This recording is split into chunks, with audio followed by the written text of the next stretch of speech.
Hey, a little while ago I made a YouTube video on how to get copyright permission to use music for YouTube, either for covers or for really anything else on YouTube.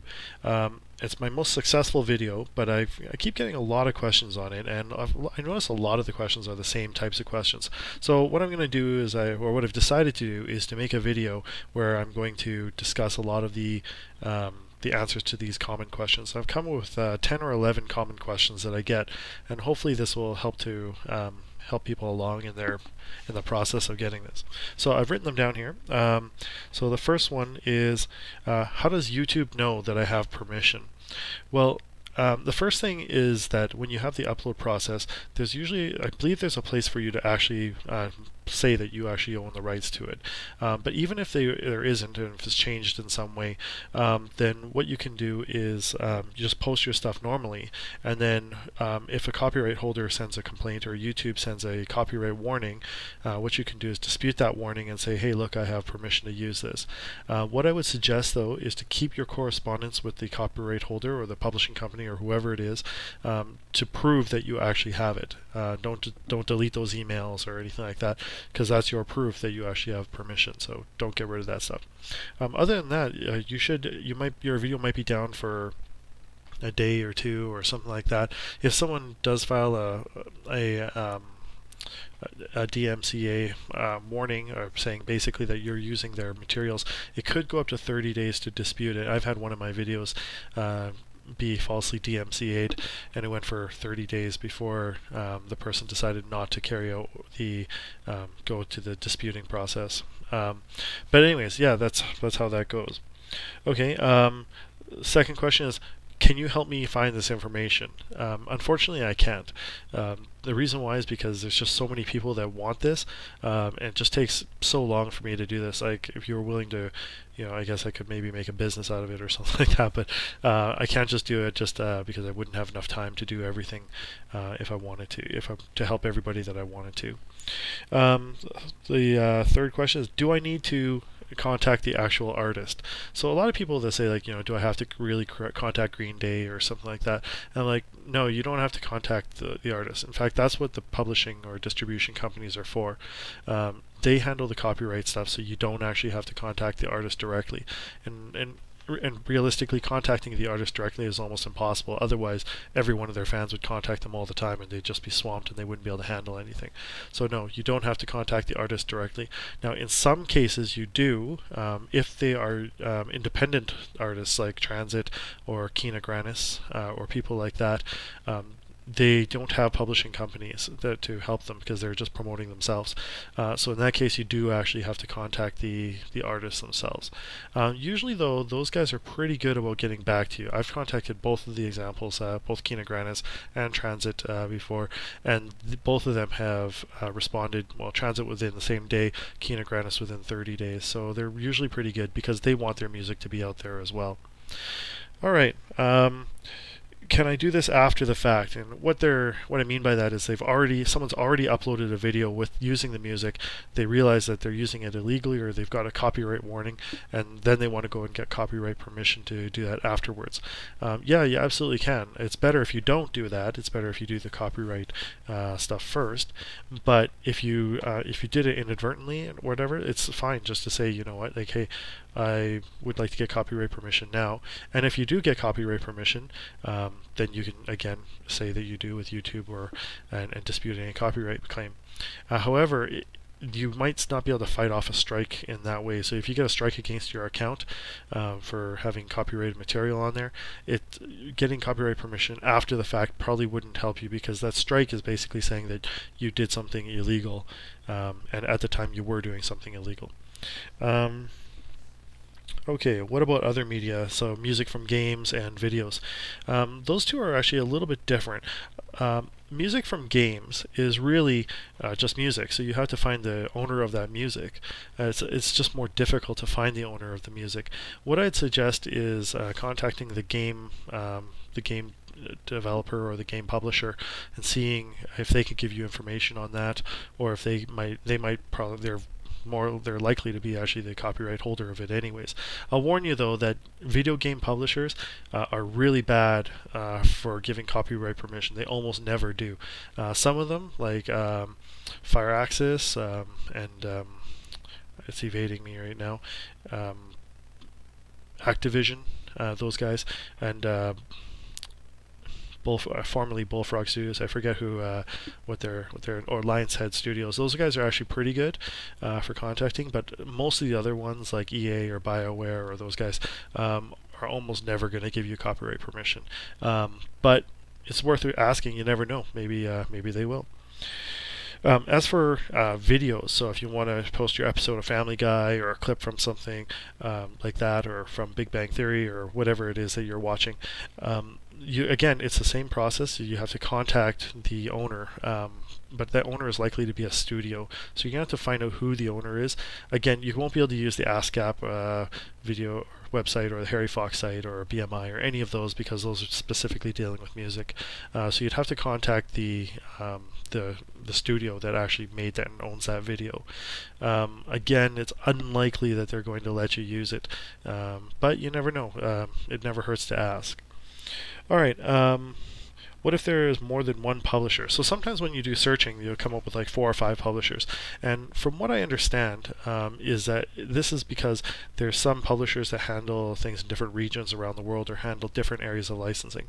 What I would suggest is just writing to the first one and then asking in your letter if there's any other publishers or any other parties that you need to contact or should contact to make this happen. And usually they're pretty good about it. They'll tell you whether or not this one license is enough, or if you need to contact the following parties or whatever as well. Yeah, so that usually, like, once you get in contact with them, they're usually pretty helpful.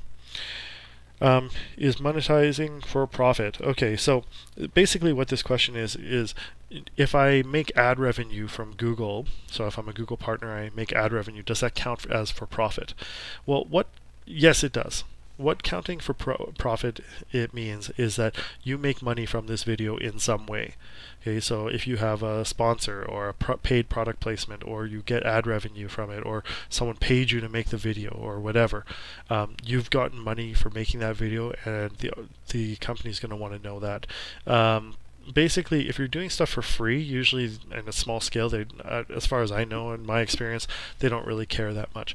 But if you're making a video and you're making money off the video, then they're probably going to want a share of that money, or they're going to want you to license it in some way.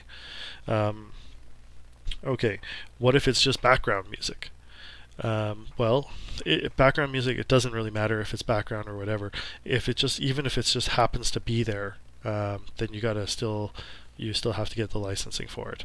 All right, so you can't just happen to be playing it in the background and just let that go. Otherwise, there'd be a lot of people who just would happen to be using a lot of copyright stuff. For instance, like I could just happen to have like Family Guy on a TV behind me and and showing it, but that still wouldn't be okay. I'd still have to get copyright permission to do that.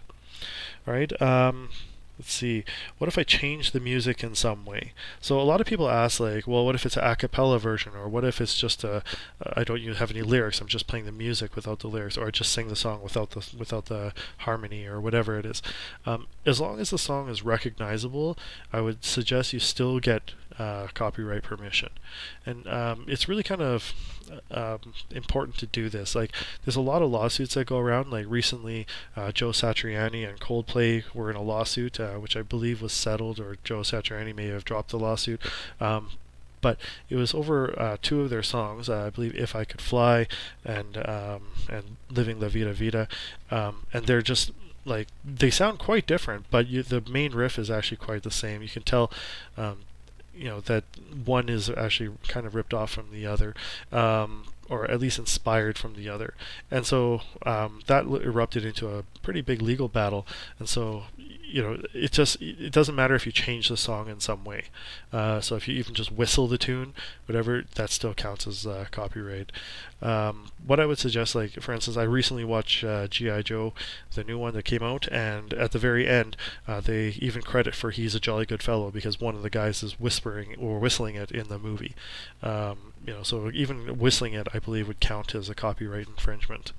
So yeah, those are the main questions. Then I normally get two comments. One is the music industry is so greedy. These guys are a bunch of bastards, or something like that. Okay. But really, they own the copyright for it. So if you don't care about that, then sure, just go use their music without it and take your chances. But if you do care about that, and if you're trying to actually do this process, then you should. It doesn't matter if they're greedy or if they're bastards or whatever. They still have the right to. They still own all the rights to the music, and you can't use it legally without it, without their permission. So you still got to get their permission. Doesn't matter if you agree with it or not.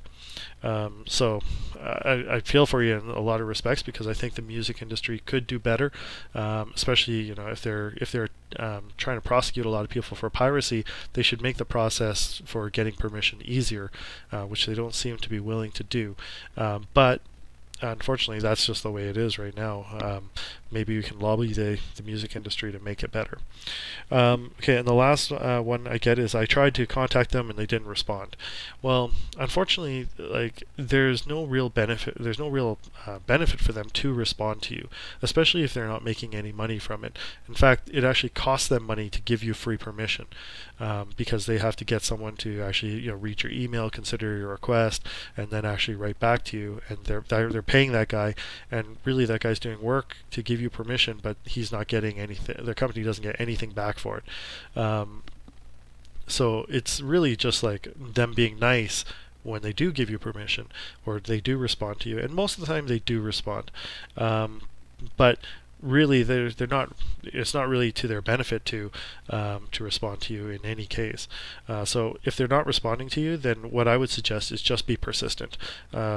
I was working with another person recently, helping them, which I don't normally do, but I was helping them, and they had to go so far as to actually phone the company and write them actual snail mail letter before they even got a response. And even then, the company is giving them kind of not really a runaround, but just making the process really kind of drawn out, because they really want to be sure that he's not misusing this music in some way. But in this case, I think it's probably going to work out for the best for them. Nonetheless, if the company doesn't respond to you, the most I can say is just be persistent. But it's the same thing if you want to go on a date with someone and you ask them and they just don't even talk to you. Well, the most you can do is just be persistent. If they don't want to talk to you, then they don't want to talk to you, and there's nothing you can do about it. So anyways, if there's any other questions, feel free to drop them in my comment box. Hopefully these main questions will answer the questions I normally get asked, and hopefully it will help you make this process easier. One last thing, I did write a sample letter. This is a common request I get as well, is to write a sample letter to show where you can get this, like what a sample letter should look like. And I wrote one and I posted it on my website at taoofchow.net, and anyways, or taochow.org, sorry, and I'll put a link to it in the bar underneath.